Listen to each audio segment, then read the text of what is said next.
और हमने इंसान को उसके माँ बाप के साथ नेक सुलूक करने का हुक्म दिया है। ए मुखातब, अगर तेरे माँ बाप तुझे मजबूर करें कि तू मेरे साथ किसी को शरीक बनाए जिसकी हकीकत की तुझे वाकिफियत नहीं, तो उनका कहा न मानियो।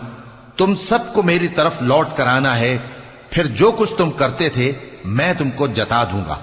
और जो लोग ईमान लाए और नेक अमल करते रहे उनको हम नेक लोगों में दाखिल करेंगे। और बाज लोग ऐसे हैं जो कहते हैं कि हम अल्लाह पर ईमान लाए, फिर जब उनको अल्लाह के रास्ते में कोई ईजा पहुंचती है तो लोगों के ईजा पहुंचाने को यूं समझते हैं जैसे अल्लाह का अजाब।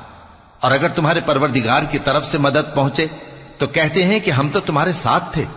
क्या जो अहले आलम के सीनों में है अल्लाह उससे वाकिफ नहीं?